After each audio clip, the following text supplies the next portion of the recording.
What is going on, everybody? Welcome back to another episode of Sloppy Saturdays. And today, as we continue on conference preview season, we are going over our Big Ten contenders. Like I continuously tell you guys, I don't go over the whole conference necessarily because I tend to spend 10-15 minutes on teams that aren't going to be great this season. Of course, if you guys have anything you want to hear from me from some of the middle of the pack bottom teams that I don't necessarily mention in these conference previews, leave a comment down below. I'll try to make a video on it. Those episodes just turned out to be too long when I would go over an entire conference. They would be 2 hours long. Not everybody would be tuning into them for the whole entire time. But I figured let's keep it to the conference contenders. I've done that the last 2 years. You guys have seemed to enjoy it. Today, we go over the Big Ten Conference. If you haven't seen by the title, we're going over 7 contenders in the Big Ten. Yes, I say 7 contenders. Now, not all of them have a clear pathway to the Big Ten championship, obviously, but these are teams that I believe could all make the college football playoffs. Some of them more of a long shot, others more of a guarantee. We're going to get into it all. We're going to talk about everything. The first team I'm going to get into in the Big Ten has probably the most interesting story over the last 2 years, but this team, I believe, has one of the highest floors in all of college football by the way their schedule lays out and by the way the new regime has taken over this last year. Last year for this Penn State team was an absolute disaster. There's no other way to put it. They got completely unraveled after their whiteout game against Oregon. They get major upset right after that. Their quarterback gets hurt. Their coach gets fired. This was a team last year that we thought was a true national championship contender. They were a game away from a national championship the year prior, and it looked like they were just the most experienced team possibly in all of college football.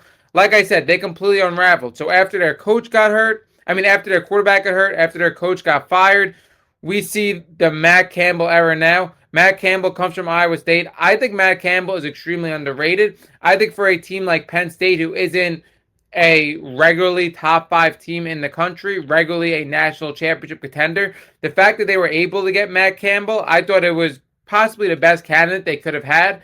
He's been great at Iowa State, and he was a guy that was in the running for NFL jobs. So I really like that. And then also when you look at after a year that was supposed to be a national championship caliber year that didn't happen, you see them also having a very fortunate schedule. They don't play my top 3 contenders in the Big Ten, so they miss out on all of those. So you're looking at this team possibly, if they take care of everything like I think they should, at worst being a 3-4 loss team. And at 3 losses we talked about this season, you could see some 3-loss teams in the college football playoffs. If you get 2 or 1 loss, 100% you're in the college football playoffs in the Big Ten. So this team has an extremely high floor. This team, in my opinion, with this high floor, like I said, I see them as a 1 to 3 loss team and nothing more, nothing less than that. We're going to see teams in this Big Ten contenders preview that there's a wide range of expectations for them. For me, Penn State, 1 to 3 losses, and I'm going to explain why. Like I said, with Matt Campbell, Rocco Beck, and some of these starters in this offense, they're going to have an extremely high floor. Iowa State was a really good team. They retained some of these Penn State players, but they also bring in major contributors from the pipeline of Iowa State. We talk about in some of these transitions, as these coaches go from lower programs to higher programs, it's huge the talent that they bring in. Now, why I think this Penn State team is going to be a team, and again, if they have 1 loss, you could see them possibly sit in the Big Ten championship.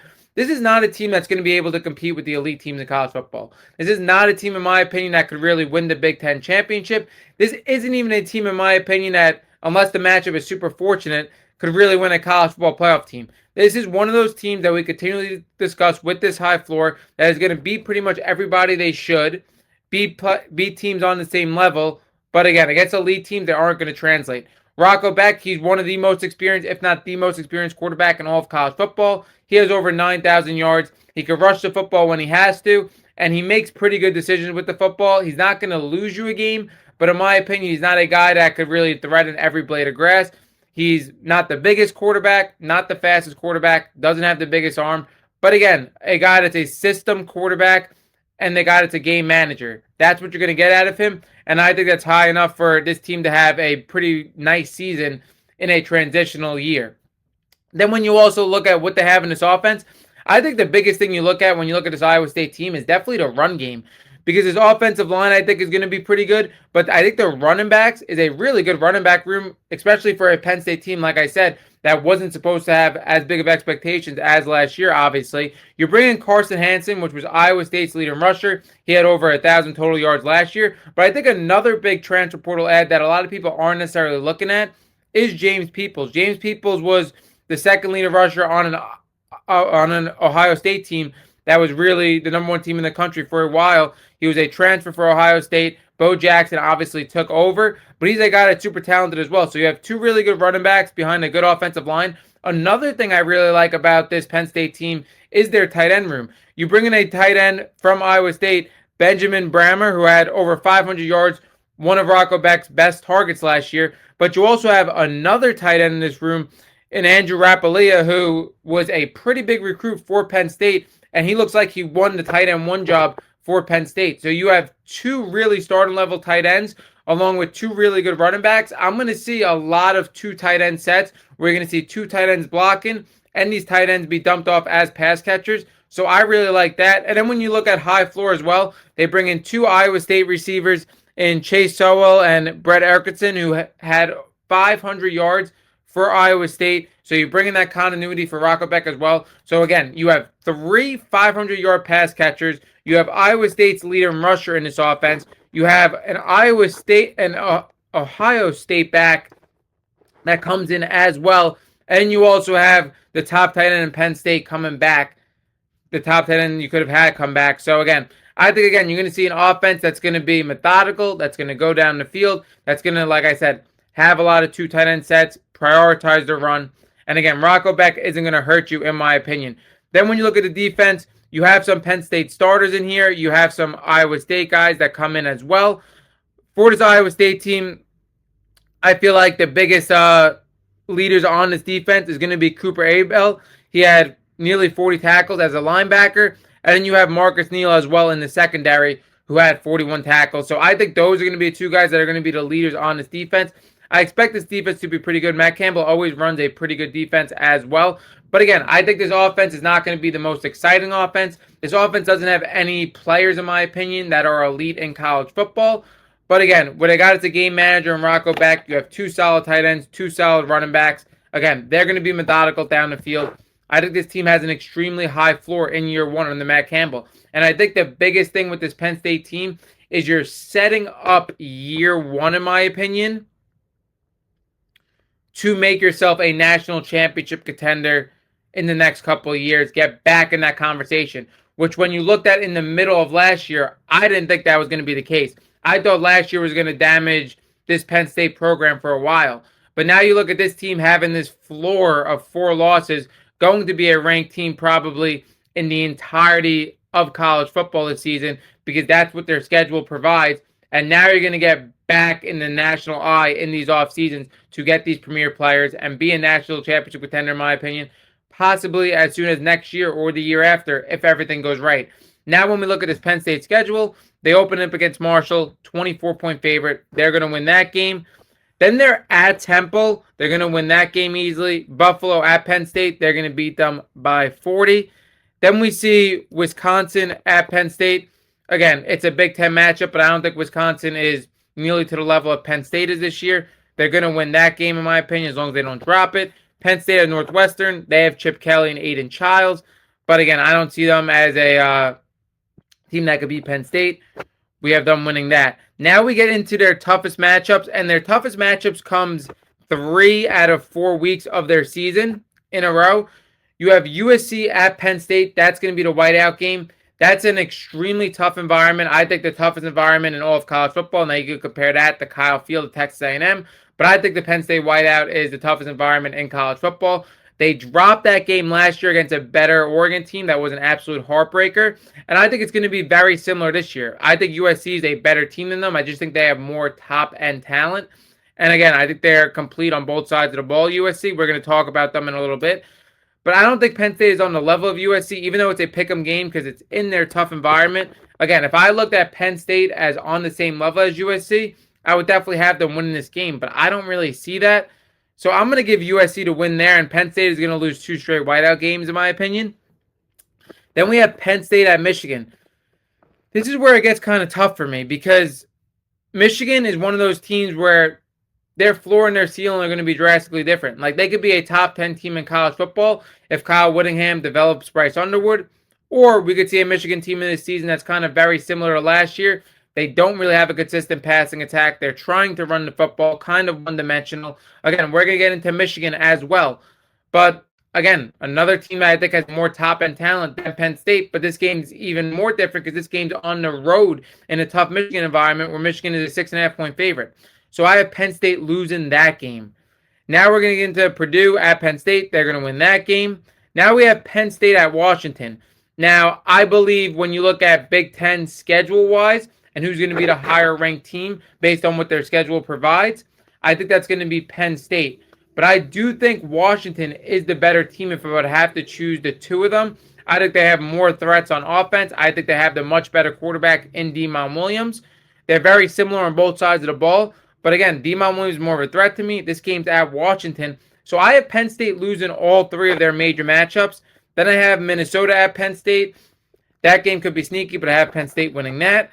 Then I have Rutgers at Penn State. I think they're going to beat Rutgers, even though Rutgers has some top-end talented playmakers in KJ Duff and Antoine Raymond. I don't think they have enough depth-wise to compete with Penn State. And then we have Penn State at Maryland. Could be sneaky. I talk about how Malik Washington is one of the best quarterbacks in college football.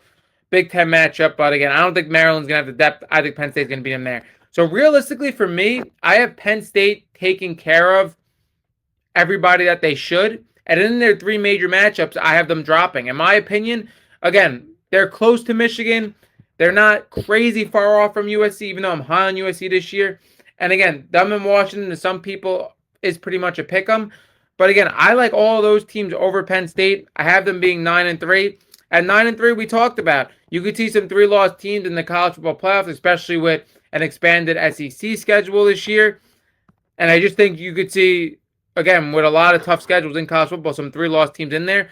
But I think, again, if you're Penn State and you drop all these three major matchups, I don't necessarily see you getting into the college football playoffs like this. They're realistically going to have to beat one of these contenders that they face out of the 3 out of the 4 weeks, which could very easily happen.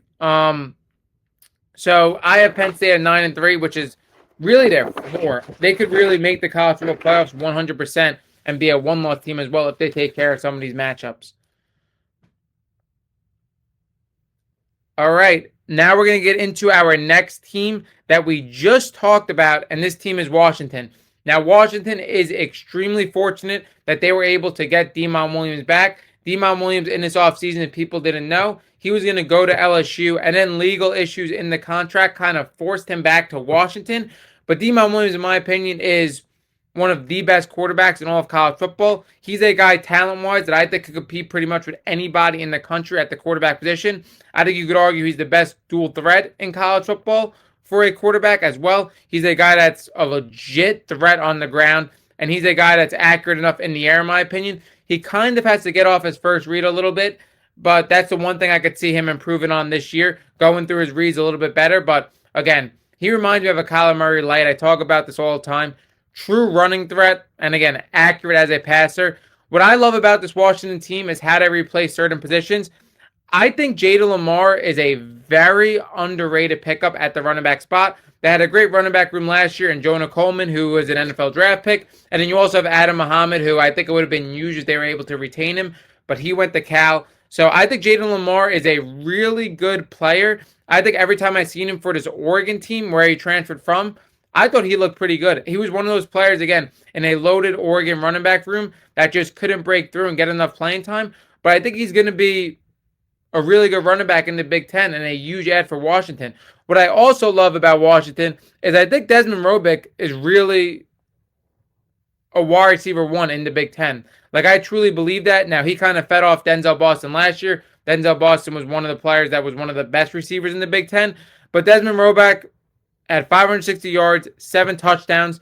I think that's only going to improve. And then you also look, they had Christian Moss as well. He had 689 yards last year for Kennesaw State. So again, they don't have the best receiver room, especially compared to last year when you lose a player like Denzel Boston. But I really expect Desmond Robick to take a huge jump. They also have Rashid Williams in this room as well. He's a guy that doesn't have much run in college football, but a guy that Washington is high on as well. What I'm high on for this Washington team is the offensive line. The offensive line returned 3 major starters. They were 4th in the Big Ten. I think the best offensive lineman is John Mills, but I think this offensive line is going to be a really good unit. And when you look at Demon Williams playing an RPO style game and being one of the best rushing quarterbacks in the country, I think having a great offensive line is really what you need for this offense. We're going to see, in my opinion, Jaden Lamar really be a great running back in the Big Ten because he's going to feed off of Demon Williams. And then Demon Williams, not only in the run game, but on the off-script plays as well, he opens up so much on this offense. So again, they may not have the best playmakers or better playmakers than last year, but I believe they did enough to recoup. Like I said, I think Robeck is going to be a really good receiver in the Big Ten. I think Jaden Lamar is sneaky as well. And I think, again, with Demon Williams, it's going to be enough just due to his playmaking ability. Now we're also going to look at their defense. Their defense is actually really good as well. Their defensive line ranks 4th in the Big Ten. They returned 3 guys there. Their linebackers is going to be 2nd in the Big Ten as well. And I think they have a superstar in Xavier Alexander. Xavier Alexander was great last year. He had 41 tackles. I think he's an absolute playmaker, especially in coverage. When you drop him back, he's really good there. I think the defense is going to be really good. One of the things that I like about this Washington team is the continuity that it has. When you look at their defense, they only have 2 new players on their defense. Again, they're not all returning starters, but they're all players that were in Washington's program that played last year. And then when you look at this offense, kind of the same thing. Only 3 players actually, my bad, on this offense that are new to this Washington team as well. So Washington has a lot of continuity. They have, in my opinion, a quarterback that is absolutely elite. The only reason we don't have him higher in the country is because he plays for Washington that we don't look as an elite contender. And I think they have enough on the offense side of the ball, and I think the defense is going to be pretty good. I love their coach in Jed Fish as well. And Washington is a team that I continuously discuss. They could upset any elite team in the country because they have a great coach and they have a great quarterback. And we've seen running quarterbacks really upset elite teams in the past. I really like this Washington team a lot. We're going to get into their schedule now. Let me just pull it up for you guys. Now, again, I have them higher than Penn State, but I think their schedule is a little bit tougher. They may finish in the same spot, though. We'll see. But their schedule has a little more range than, again, their floor is a little more range than Penn State. But let's get into it. Washington State at Washington. This comes in a Sunday game that I'm super excited about. It's week 1 where we have Sunday games, and this game is a standalone game. I think Washington is going to destroy Washington State, but it's, again, going to be our first chance to look at Demon Williams, Jaden Lamar, and this offense that I believe is going to be super exciting. That comes 4 o'clock at NBC. They're going to destroy them there. Washington, Utah State. Utah State comes to Washington. I absolutely love this matchup for them as well. They're going to kill them. Then we have Eastern Washington at Washington. They're going to destroy them there. Minnesota at Washington. Again, I expect Minnesota to be a little bit sneaky, not a team that we're previewing for the Big Ten. But I do expect Washington to win that game. I think Demon Williams is going to be too much there. Then we have Washington at USC. This game is going to be extremely tough. I like USC a little bit better, and they are at home. Again, I could see Washington pulling this off, but I have USC winning this game. Then we have Iowa, Washington. This is a game to me where, again, Iowa State, it's going to be a tough defense for Demon Williams. And when we look at Washington last year, when they played top defenses in Oregon and Ohio State, they got completely shut down. So definitely Demon Williams is going to have to prove that he could get it done against an elite defense like an Iowa defense. But why I think Washington is going to win this game? 1, because it's at Washington. But also, I think Washington's offense could do a lot more than Iowa's. Even though Iowa's offense has improved. And again, another team that I left off this Big Ten that could be a good team in college football. Just too many limitations on the offense for me. I think Demon Williams is going to figure that game out. Washington at Purdue, bottom of the Big Ten. They're going to win that game. Washington at Nebraska. Nebraska could be sneaky with Anthony Calandria, but again, I think that program is a little bit of a mess based on the expectations that they had a couple of years back. I think Washington is a more talented team. They're going to win that game. Then we have Penn State at Washington. We just discussed this game. I think Washington is going to win that game. Washington at Michigan State. I think that's a pretty easy game for them. But then we have Indiana at Washington, and I think Indiana is just levels above Washington. I think Indiana is going to pull off that game. And then we have Washington at Oregon. Oregon, again, we're going to get into as well. But Oregon, I think, is the best team in the country, and I think they're pretty much going to destroy Washington. This is why, like I said, Penn State has a higher floor with their schedule. Washington has games, in my opinion, I just cannot see them winning in Indiana and Oregon, where Penn State doesn't necessarily have that. So again, these are two teams in the same tier.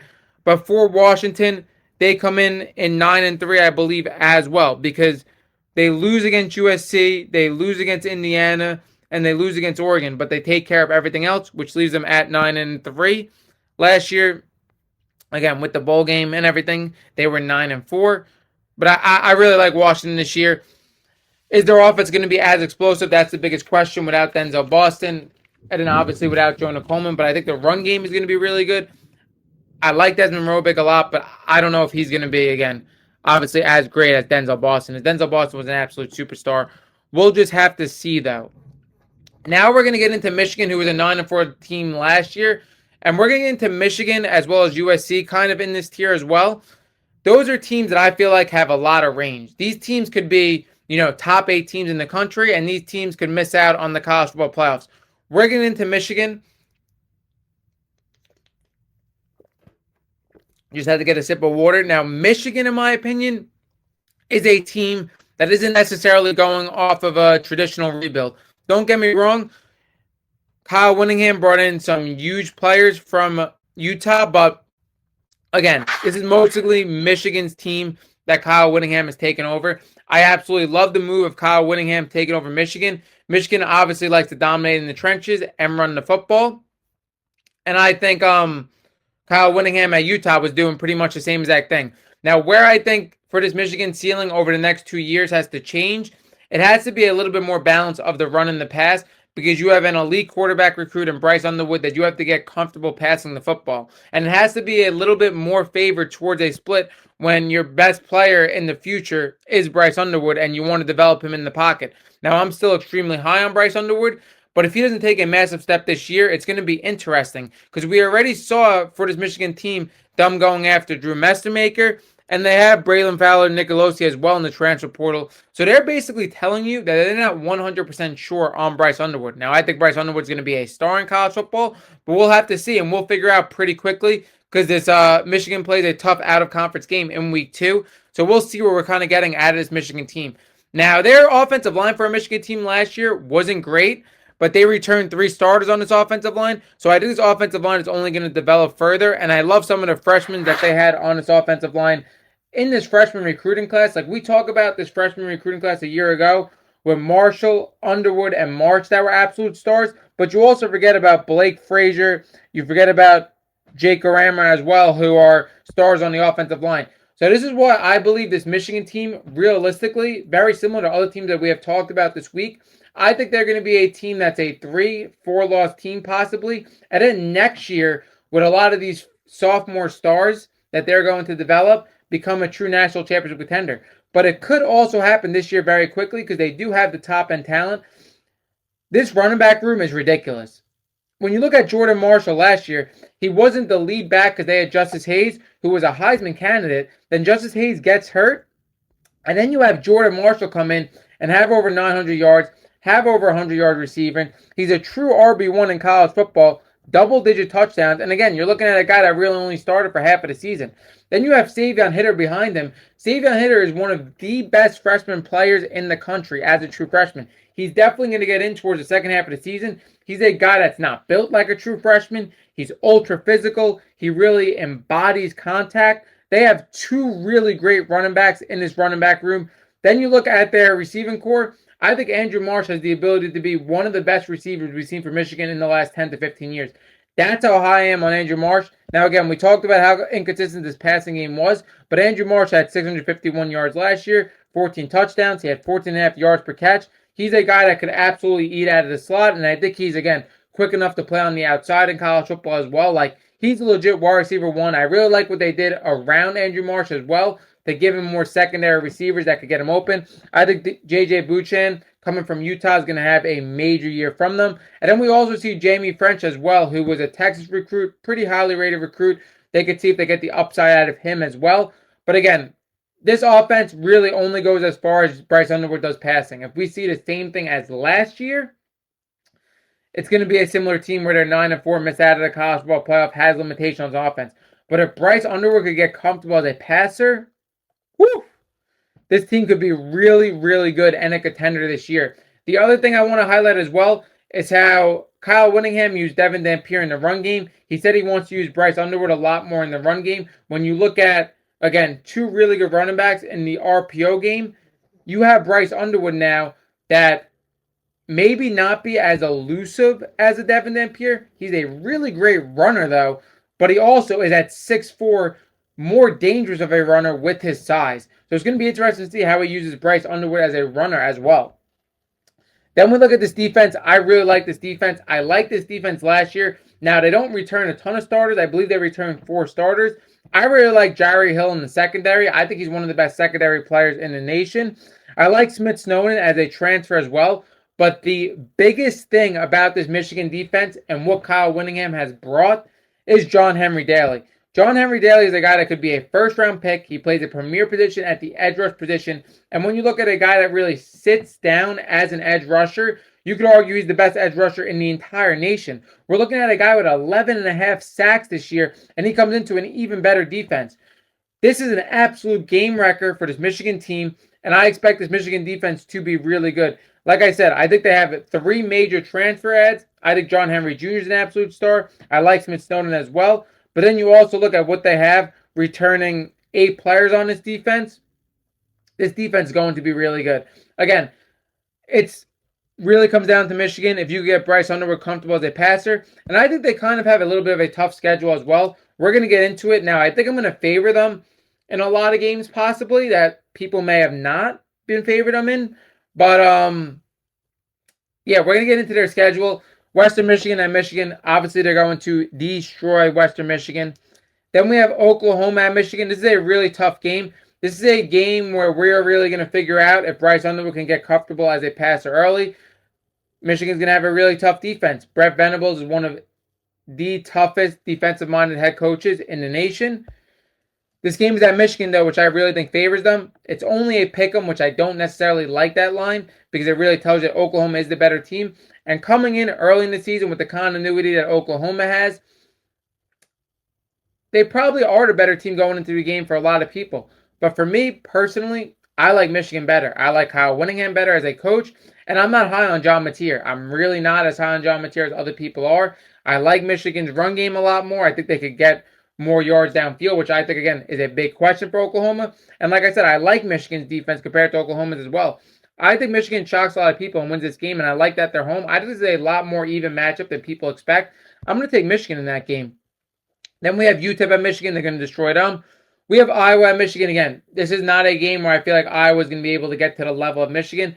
They have a really good defense, and again, it's another game where we could see if Bryce Underwood could be comfortable in the pocket. But I think Iowa has limitation on offense. Doesn't have the top-end talent on offense. I take Michigan in that game. Michigan and Minnesota. I think Michigan's going to win that game. Then we have Penn State at Michigan. Like I said, I think Michigan has more top-end talent. I like their quarterback better in Bryce Underwood. Now, again, Rocco Beck could have a little bit of a higher floor. But I think, again, what Bryce Underwood can do is levels above, obviously, a Rocco Beck. And I think they have more talent in their offense as well. I'm going to take Michigan in that game and they're home. Then we have Indiana at Michigan. The tough thing about Michigan, if they want to make the college football playoffs, the schedule is really tough. And I'm giving them a lot of games.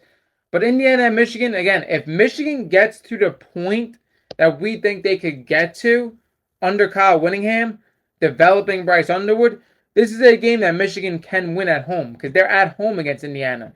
But again, I'm not going to bank on all that happening. I'm going to take Indiana in this game.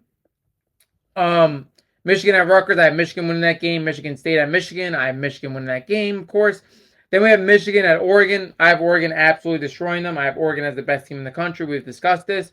Then we have UCLA at Michigan. That's a sneaky game for Michigan as well. UCLA is going to be tough this year. UCLA was a team that I have 8th in this conference that I didn't put on this. Nico Iamaleava is a stud. I like what Bob Chesney is doing in that program. That's going to be, again, it's going to depend where Michigan's at in this season. But I have Michigan win that game because they're home, but that's going to be a tough game for them. Then we have Michigan at Ohio State, and I think, again, anything could happen in this rivalry.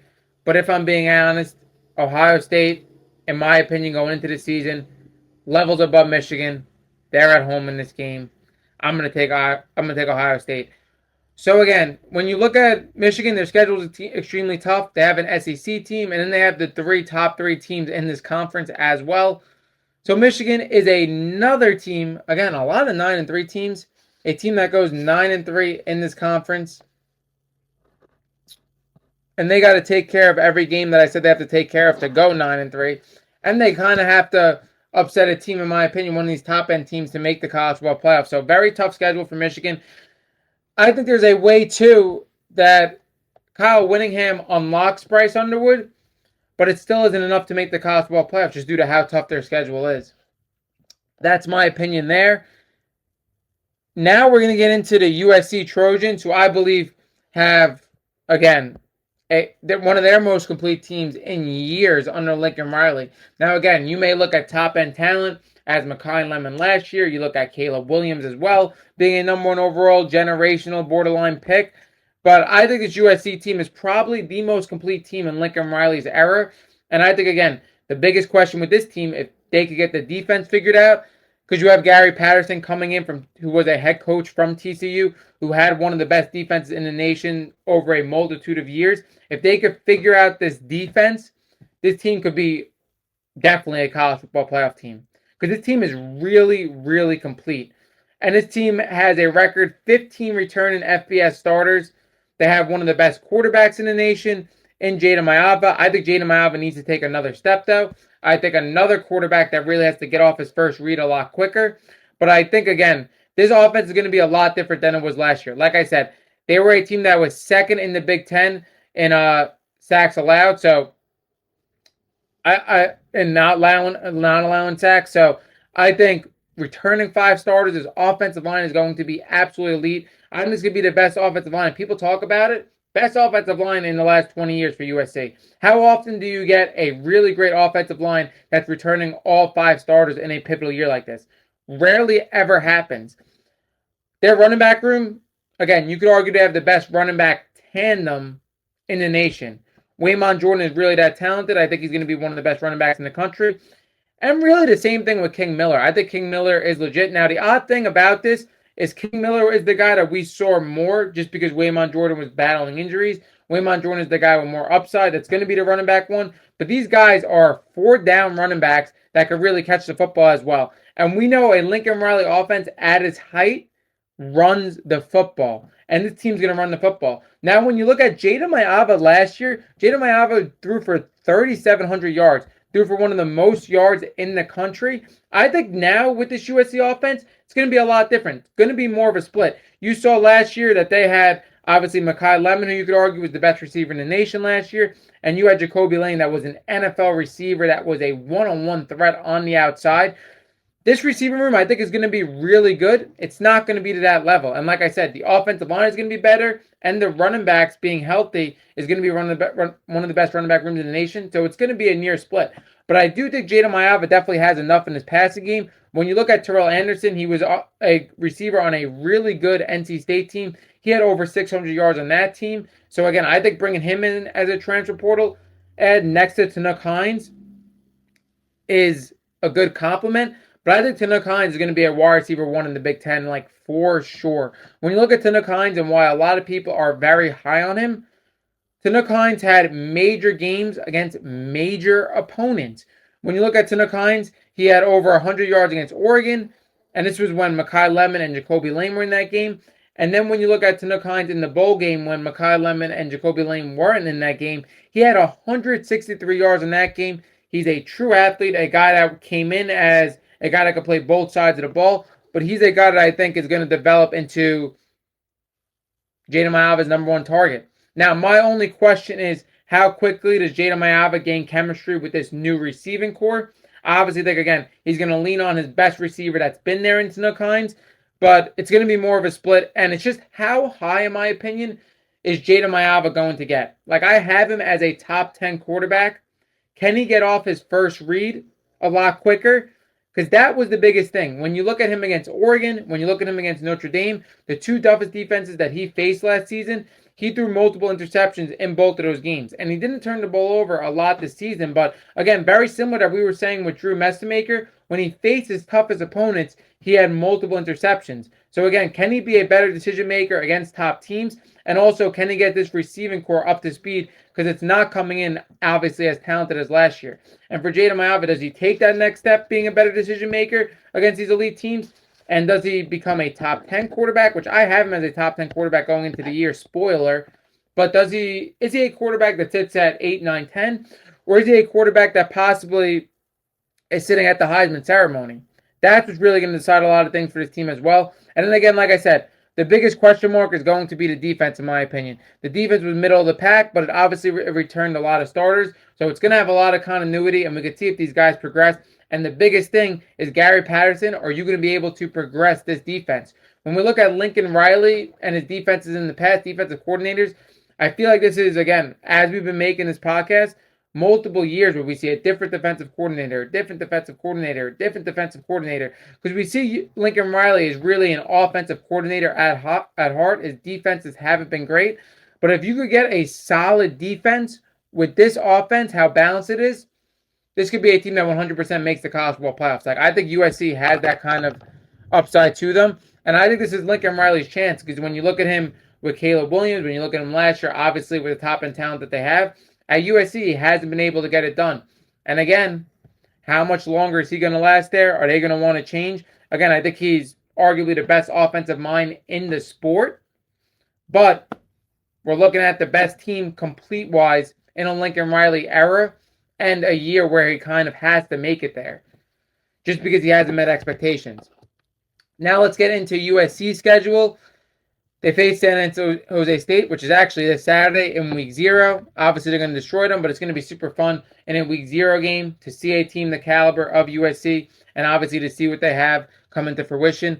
Then we have Fresno State at USC. They're going to destroy them. Louisiana, Raging Cajuns at USC. They're going to destroy them as well. So you have 3 very easy cupcake games right away to build this continuity on this offense. Then you have USC at Rutgers. I think they're going to win that game. You have Oregon at USC. I don't think they're going to beat Oregon. I think Oregon is still a level different than USC. They really couldn't compete with them last year, even though the team is more complete and this line is a little bit lower than last year. I still think Oregon's going to beat them, and they're going to beat them by at least a touchdown. Then we have Washington at USC. I expect USC to win this game, but like we said with Washington, very close game. A guy in Demon Williams could upset anybody. Very sneaky game. Then we have USC at Penn State. This is a whiteout environment, extremely tough environment. Not a great draw for USC, but I do think USC is a better team and they're going to come out of it like Oregon did last year. We already discussed that. USC at Wisconsin. I think they're going to win that game. Then we have Ohio State at USC. Another game where it's just a tough schedule for USC. They face the Big Ten's 2 toughest opponents. I think Ohio State's going to win that game. Then we have USC at Indiana. Again, if this was at USC, I would give them more of a shot. But I have Indiana as the better team, and it's at Indiana. I think Indiana's going to win that game. We have Maryland at USC. Again, always sneaky with Malik, but USC is just level above them. And then we have USC at UCLA. UCLA is not going to be as much of a pushover as they were last year, but I do have USC winning that game. Now, again, very tough. Very similar to Michigan, where they face the Big Ten's 3 toughest contenders, and I have them losing all 3 games, which has them at 9-3. This is crazy. We have every team at 9-3 that we previewed so far. But yeah, for USC to make the college football playoffs, in my opinion, maybe they sneak in at 9-3, but they're really going to have to upset one of Ohio State, Indiana, and Oregon. I think their best chance is to upset Indiana. Even though Ohio State comes to them, I think their best chance is to upset Indiana. Speaking of, now we're going to get into Indiana. Indiana is a team that I really like this season, and I want to get into something when we get into this tier of Indiana and Ohio State. I had to pause for a second because I want to think about how I want to word this. You could have a better team on paper one year compared to the next, but if you have enough in my eyes, like again, Indiana is not going to be as great as paper as they were last year. They had the Heisman Trophy winner. They went 16-0. Their receiving core is a little bit more complete. Again, their whole team in total was more complete. But that doesn't mean that they don't have a national championship outlook this year, because I really think they do have a national championship outlook. Like I said, 16-0 last year. Kurt Signetti built this mold, in my opinion, especially through the transfer portal. We saw them get elite guys in the transfer portal this year, where they're going to be a top contender in college football for a decade plus, in my opinion. And I think they have enough, even though, like I said, they may not be as great on paper as they were last year. They got the right transfer portal ads for them. In my opinion, Josh Hoover, not the best quarterback in the transfer portal, but the best quarterback that fits this Indiana system. The biggest question mark for this Indiana team, especially with Josh Hoover, is that he could cut the turnovers. But when you think about every Indiana quarterback over the last 3 years, Curtis Rourke, Fernando Mendoza, Josh Hoover, and you think about what you thought about them coming from their programs, you could argue that people would have been the highest on Josh Hoover. But like I said, he has to cut down the turnovers, and I do think that's going to happen because he's going to have a much better offensive line and a much better defense. So I think it's going to be kind of a little bit of a different outlook for Josh Hoover. Obviously, this Indiana team is going to raise his game. But again, he is an RPO style quarterback, where Fernando Mendoza threw the most RPO throws in college football last year. Josh Hoover threw the second most RPO throws. So he's going to fit seamlessly in this scheme. What I also love is Nick Marsh. Nick Marsh is a guy that scored a touchdown on Indiana last year. And he's a guy that I think is one of those players that could really be a true threat on the outside, that could bully corners, that could be a one-on-one threat. But also I think is one of those guys at Michigan State that didn't get the workload that he wanted to. And in this Indiana team, he could turn out to be a legit superstar.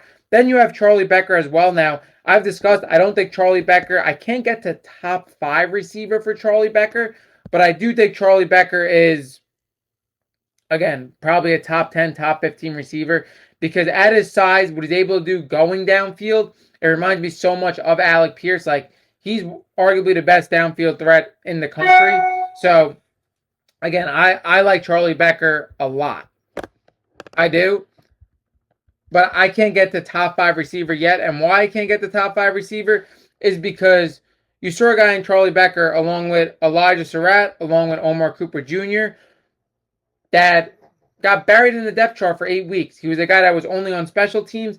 Then obviously he shined towards the end of the season in the college football playoffs. But I haven't seen as big of a sample size to get him to a top 5 receiver. But he could 100% finish as a top 5 receiver. It's one of those situations with Nick Marsh and Charlie Becker where I'm not sure he's going to get the most production. I'm kind of splitting hairs there, which I feel very similar to about a lot of teams. Now, I think their running back room is going to be really good. I like the addition of Turbo Richard, who wins the running back 1 job, but I also like Kobe Martin, who played a major role last year behind their leading rusher. And then I also like Lee Beebe, who was injured last year, but again, had a huge yards per carry rate. And when he was in, he definitely came in with burst plays as well. Now, like I said, the offensive line is going to be really good. It returns 3 out of 5 players on this offensive line. And Carter Smith, in my opinion, is the best offensive lineman in the country. So I think they're going to be really good in the trenches, this Indiana team. So I like that a lot. Now, when we look at the defense, I expect the defense to be really good as well. Now, the things I like about this defense, I like A.J. Harris replacing D'Angelo Ponds. 2 years ago, A.J. Harris was one of the best corners in college football. I feel like last year was kind of unmotivated with the Penn State team. Again, obviously, that huge expectation that didn't happen. But I think that's a phenomenal add to make up for your cornerback 1 in D'Angelo Ponds. But the biggest thing about this defense, in my opinion, is why am I blanking? Oh, Rashaya Hardy, absolute superstar. Linebacker on this team that's an absolute leader. You could argue the best linebacker in the country. He had 48 solo tackles last year and 8 sacks. He's going to be a leader on this defense for sure. And this defense has a lot of continuity. They have 7 starters that were in this program last year. They were one of the best defensive last year. And I think the defensive line is also another thing, in my opinion, that I think the defensive line is going to be really good with the 2 transfers that they added and then the 2 stagnants in the middle. Like, Indiana in the trenches is going to be unbelievable. The offensive line, the defensive line is going to be really good. Like I said, they have 2 superstars, in my opinion, on this defense. And then on this offense, the receiving core is going to be really good. I don't know if it's going to be as much as a receiving trio as it was at the end of last year. I think it's going to be more of a receiver duo. Not going to be as great of a receiving core as it was last year, but it's still going to be really, really good. And it has the upside to be better with the top-end talent. The running back room, again, is enough. Josh Hoover plays a similar style that's going to fit seamlessly for this team, like we said. And then the offensive line has the best player on this team in Carter Smith. Now we're going to get into the schedule for Indiana. This is a true national championship contender. Like it is. Just the difference is, and again, it was kind of a similar thing last year for this Indiana team with all these transfers and stuff. I just want to see it on paper. That's it for me. I just want to see it on paper. I want to see Josh Hoover. I want to see Nick Marsh. I want to see Charlie Becker in a bigger role, Turbo Richard. A lot of newness to this team. That's my biggest question on why they came in at 3. But we're going to get into their schedule. They face North Texas. That's going to be an easy win. They're projected to win by 40 there. Then we have Howard, another team they're going to win by 40. Western Kentucky, another team they're going to win by 40. So 3 cupcake games to start their schedule. Really 4 because they face Northwestern. Another game they're going to blow out. Rutgers they're going to blow out as well. They're at Nebraska. I think they're going to win that game. Again, we talk about Nebraska could possibly be sneaky, but they're not on the level of this Indiana team. And again, the coaching of Kurt Cignetti, even though I really do like their coach as well. Then we have Ohio State at Indiana. I have Ohio State winning this game. I do. Even though it's at Indiana, it's a pick-em. That tells you that Ohio State is the better team. I obviously like Ohio State's top-end talent a little better, and we didn't get to Ohio State yet. I have Ohio State winning that game. I have them getting their lick back against Indiana. Then we have Indiana and Michigan. Like I said, could be a very sneaky game if Michigan gets to their ceiling by this point in the middle of the season where they get comfortable. You could see a world definitely where Michigan wins this game at home, but I do have Indiana taking this game. Then we have Minnesota at Indiana. Indiana's taking that game. We have USC at Indiana. I'm taking Indiana in that game. We just previewed that. Indiana at Washington, another game that could be very sneaky. I'm taking Indiana, though. And then we have Purdue at Indiana, where I'm also taking Indiana. So we have this Indiana team of 1 loss that could very well sit in the Big Ten championship. They don't have an extremely tough schedule because they don't face Oregon. If they were to face Oregon, that would be tough. But they only face 1 out of Oregon and Ohio State. I think they're going to have 1 loss. They could possibly go undefeated again if they just get over Ohio State. Like, this Indiana team has a super high floor. They're a national championship contender. And I think for me, again, it's not going to matter based on their schedule, like I said, having 1 loss. But they're going to be a team for me that is a better second-half team than a first-half team just based on, again, getting this offense up to schedule with a lot of new transfer portal ads, transfer portal stars, not even ads, transfer portal stars. But again, they also have a 4 or 5 game stretch where they really play nobody and could figure out what they want to do with this offense as well. I love Indiana a lot. And like I said, even though I think their team on paper and obviously knowing what we know now was better last year, it doesn't necessarily mean that they can't win the national championship again this year. And I'm following a very similar theme of what I just said because we're going to get into Ohio State that I feel the same exact way about. Now, when you look at Ohio State last year, they lose Cardinal Tate, they lose Caleb Downs, they lose Sonny Styles, they lose Arvo Reese. You're talking about absolute leaders. First round, top 15 picks, superstars on this team. But like I said, even though I thought Ohio State on paper was the best team last year, they didn't win the national championship. It doesn't necessarily mean that they were better on paper last year, that they're going to be, that they don't have a chance to win the national championship this year. Each year is a different route. Each year's, again, you're facing different opponents. I think they definitely are one of the premier national championship contenders, a top 4 team in the country without a doubt. And they have more question marks, in my opinion, than any other year in the last 5 years for them. They face arguably their toughest schedule. And like I said, they have more major departures that I've probably ever seen from an Ohio State team since I've been covering this podcast. But still, with all these questions, I think they're going to be a top 5 team the whole year.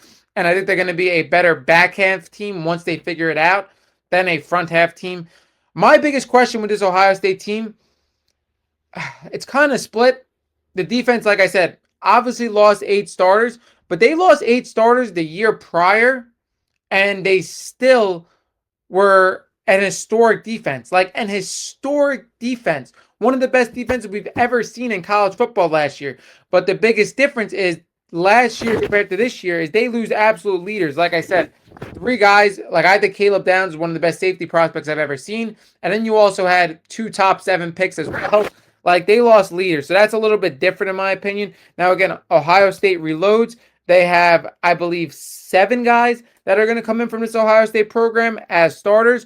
Where I think you're going to find the leaders for this Ohio State team on their defense, I think James Smith was a major transfer portal ad that nobody's really looking at. As an interior defensive lineman for this Alabama team last year, I think that was a major loss. I thought he was one of the best players on that Alabama defense last year, one of the best players in the SEC, and he's going to be a guy, in my opinion, that's going to be ready to go as a senior and has first two-round NFL upside and is going to be major for their front seven. Major transfer portal ad. I think Earl Little is also a pretty big transfer portal ad as well in their secondary. Who's returning? I like Devin Sanchez as a cornerback and a leader for them there. So again, this Ohio State team always reloads on the defense. And again, the biggest thing for them is they have arguably the best defensive coordinator in the sport in Matt Patricia, who, like I said, his first year here built one of the best defenses in college football history. So again, Ohio State defense always reloads. I think they have a couple people, like I said, who can be leaders for this defense. Also, Christian Aguilera as well. Like, again, a guy coming out of Wisconsin who had 35 tackles. He's another guy at the linebacker position that could be a leader. But again, I think this defense is going to be better in the second half than the front half. And then when you also look at the offense, major question for me, who is going to be their number 2 receiver early? Because when you look at this Ohio State team, and we continuously have said this, especially in the Jeremiah Smith era, he always had a receiver next to him in their last year that was a first-round NFL talent. When we look at him, his first year as a true freshman, being next to Mecca Ibuka went in the first round. Then we look at him last year being next to Carnell Tate, who we thought was the second best receiver in the Big Ten going into last year, where he realistically was first-round guy, top 5 pick. He had that next to him as well. Now this year, it's a lot different for this Ohio State team. Who's going to step up as the number 2 receiver early is a big question mark for me. Now, you could go one of two routes. It could be Brandon Inniss, who again has been a major guy in this program over the last couple of years. He just got the number 0, which is an historic number in the Ohio State program. But he's a guy that has limitations to me. He's not a guy that's going into his final year that's to the level of a Carnell Tate or an Emeka Ibuka. He's not a guy that's a first-round, second-round talent. He's a guy that's a slot receiver that could eat in the slot, that could come up in huge games in the slot, has limitations on the outside, and again, is going to be a later NFL round pick at best, in my opinion. And then you also have Devin McCain as well, a pretty big transfer portal ad that a lot of people are high on. I mean, I'm pretty high on him as well out of UTSA. 726 yards, 8 touchdowns, could provide a lot of spark plays, but again, is a senior. So are you going the upperclassman round in the beginning, where you think those guys are going to step up as secondary receivers? Or you could go to true freshman route, guys that have more talent that could step up as well. Now, if I'm going to be flat out honest with you guys, I do believe it's going to be Chris Henry Jr. that's going to be the number 2 receiver at the end when they're fighting for a national championship. But I'm not 100% sure if he's going to really come on early, because at the end of the day, he's a true freshman. And I know you guys have been enamored with a lot of true freshmen, whether it's obviously Jeremiah Smith in the last couple of years, Malachi Toney, Ryan Williams, but it's not a guarantee that a true freshman is going to translate right away. And this is my biggest question for them against Texas. Who's going to step up when they bracket Jeremiah Smith and try to make somebody else beat them? Now, Jeremiah Smith is still going to eat no matter what, but who is it going to be? Is it going to be Chris Henry Jr.? Is it going to be a guy as talented as Brock Boyd, a guy that could absolutely eat in the slot as well, who's probably faster than Brandon Inniss, but is a true freshman as well? Again, you could have Jaquan Guilford in there as a highly rated recruit, as a true freshman, but again, a guy that's kind of a little more buried in the depth chart. So again, where are they going to find their secondary receiving production early, where they knew where it was coming from the last 2 years? Is it going to be from some of these true freshman guys, or is it going to be from a Brandon Inniss, from a Devin McCain? In my opinion, I think it's going to either be Chris Henry Jr. or Devin McCain. I think Devin McCain, even though he hasn't been in this Ohio State team, as a senior, I think he's more talented than Brandon Inniss. And then when you look at Chris Henry Jr., he's the most talented receiver in this room, obviously not named Jeremiah Smith, but a guy at 6'5", the opportunities are going to be a lot easier than it is for other true freshmen, just getting him the ball in situations, just because of his body type. Again, I would predict Chris Henry Jr., and Chris Henry Jr. is definitely going to be the guy at the end of things, but early in a tough schedule, who is it going to be? That's the question for me.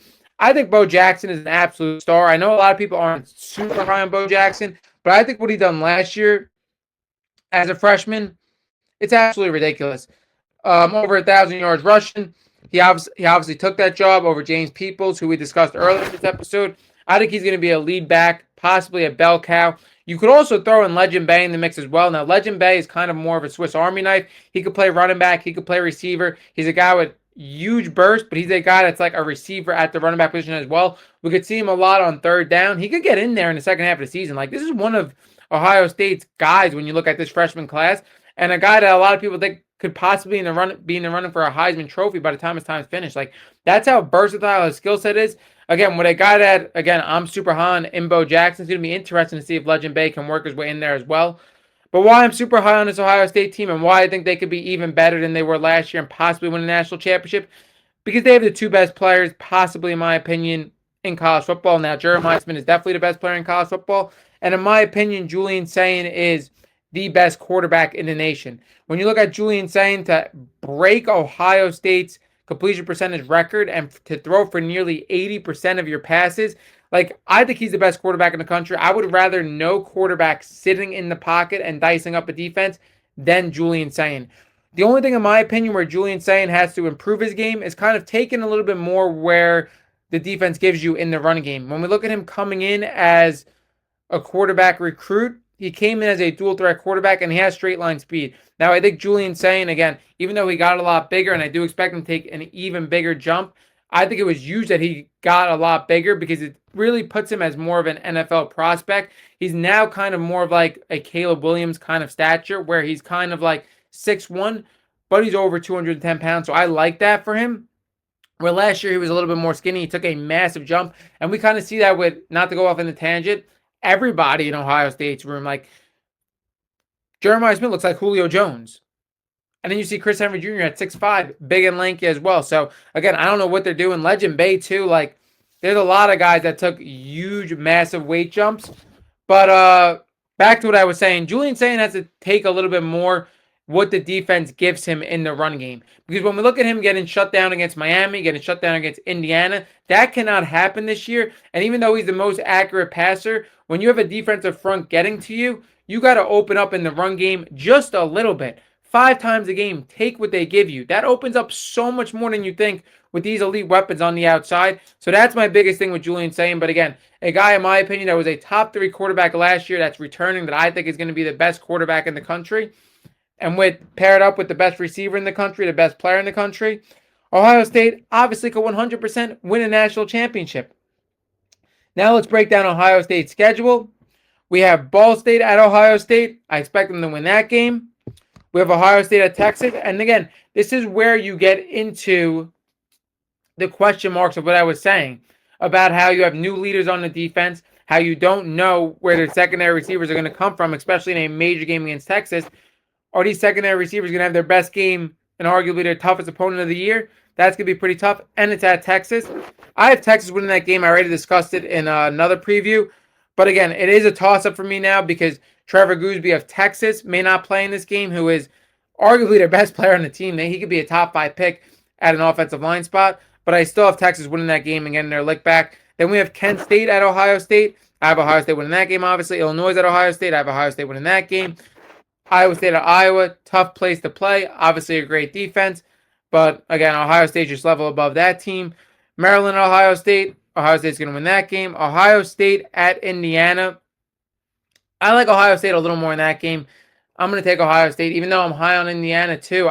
I like what Ohio State has a little bit more, especially in top-end talent, like I've been mentioning. Ohio State at USC, another tough game, a game that they can drop, but this Ohio State schedule is so tough. But I have Ohio State winning that game. Oregon at Ohio State. I think Ohio State's very fortunate and gives them the best chance to win that Oregon has to go to Ohio State. And again, when we see teams in the Midwest have to go to the East Coast, that's a lot of travel. And again, Ohio State is a 6-point favorite, but I have Oregon upsetting them. I think Oregon is level above everybody in the country, which we are going to get into in just about a second, guys.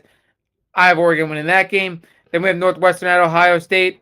I have Ohio State winning that game. We have Ohio State at Nebraska. Ohio State winning that game. Then we have Michigan at Ohio State. Like I said, anybody can win that rivalry game, but Ohio State is the better team, and they are home. We are going to take Ohio State in that game. So we have Ohio State with 2 losses, which again, they could be a 3-loss team, and a lot of people are saying 3-loss team is their floor.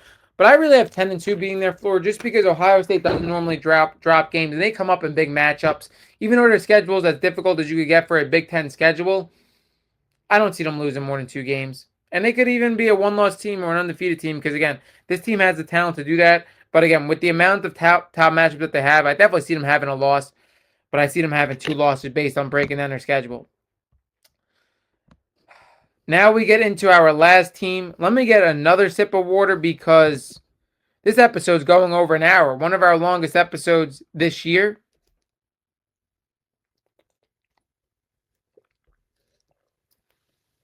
We are getting into Oregon. Oregon, a team, in my opinion, that is the best team in the country. And where a lot of people aren't necessarily seeing this is because they've seen Dan Lanning not be able to get over the hump. And they've seen Oregon never being a national championship team. But in my opinion, this is the best Oregon team that I have seen. Now, when we see Oregon, we see a team in years past under Chip Kelly and even under Dan Lanning where you see the flashy Oregon team. You see Marcus Mariota, LaMichael James, DeAnthony Thomas. You see Herbert.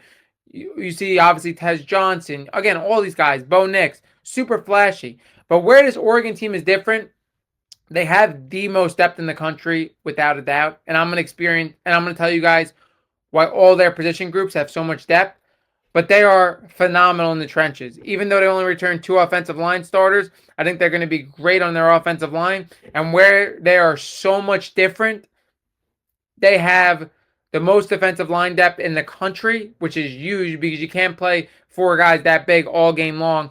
And they have 4 returners on the defensive line that are all, in my opinion, stars. Some of them are superstars. Mateo Ugalele could be a top 5 pick. DJ's brother, superstar on the edge. He returns, which he didn't have to.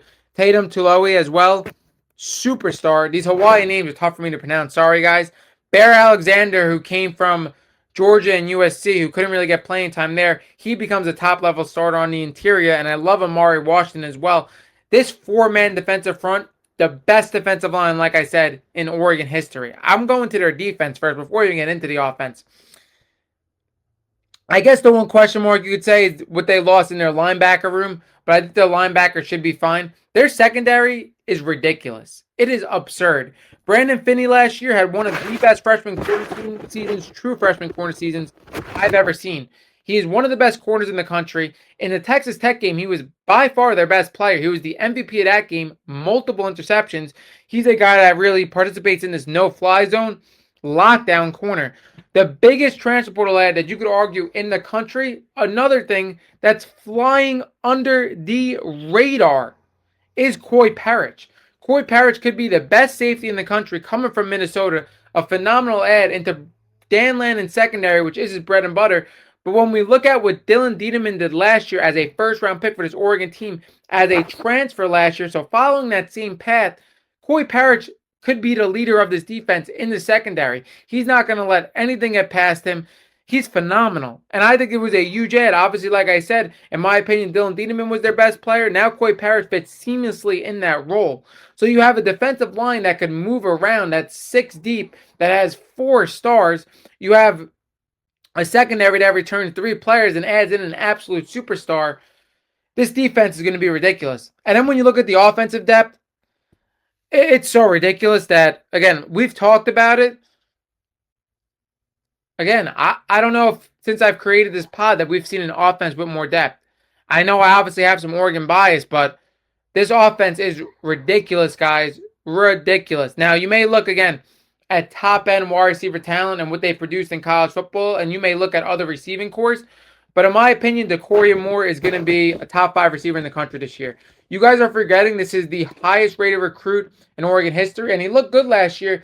He just couldn't stay on the field due to injuries. But DeCoria Moore is a guy, in my opinion, that reminds me of a Jackson Smith-Njigba, reminds me of an Emeka Ibuka, a guy that could absolutely be the best slot receiver in all of college football, but could also eat on the outside as well. Like, he's a guy that was the number 1 receiver in his class when a receiver in this class was also named Malachi Toney.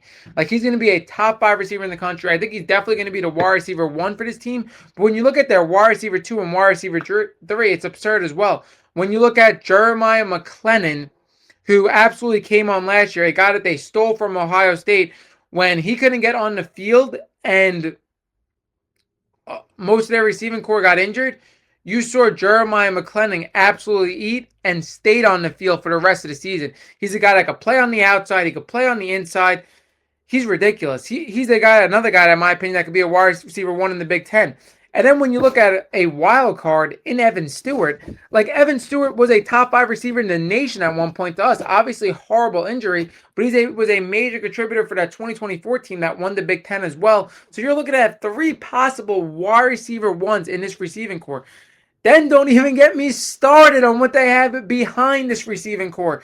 You look at Gatlin Bear, who was on missionary for the last couple of years, but he comes in, he is going to be the fastest player in college football. Straight line speed, fastest player in college football. He's a guy, when you look at his track times, he's an Olympic caliber runner. And he's at 6'2", where he could also play on the outside.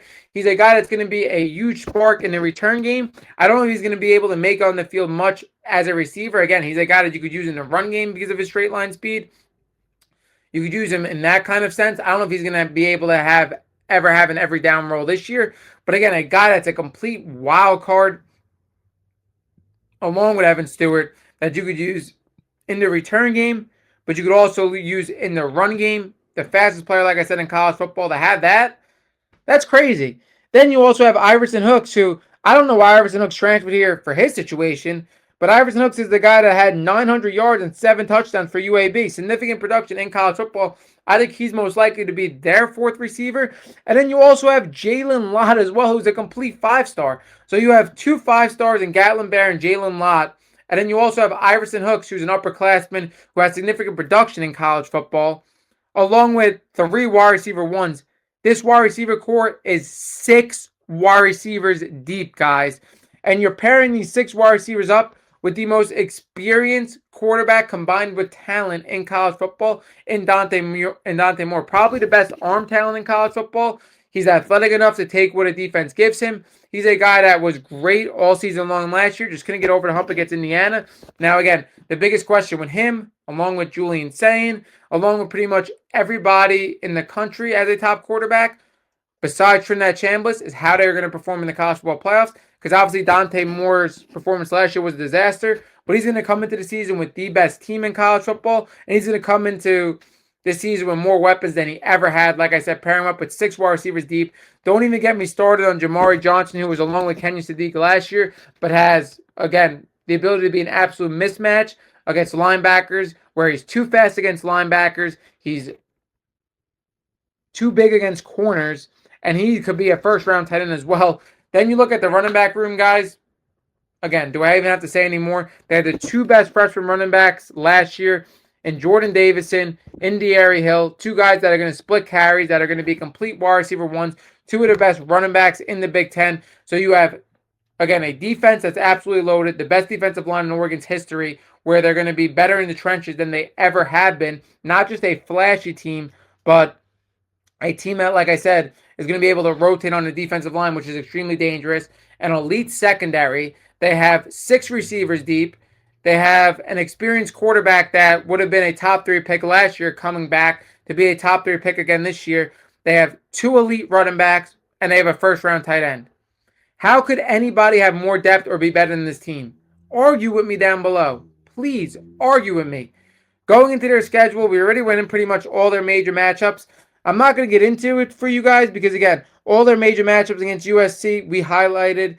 Against Michigan, we highlighted. Against Ohio State, we highlighted. We didn't highlight them against Washington. They faced them at home. Oh, no, we did. I have them winning that game as well. I have them going undefeated in their schedule. I have them winning the Big Ten championship. And I have them winning the national championship as well. I wasn't supposed to spoil that for you guys. But, yeah, don't got to go into their schedule because I have them undefeated the whole entire season.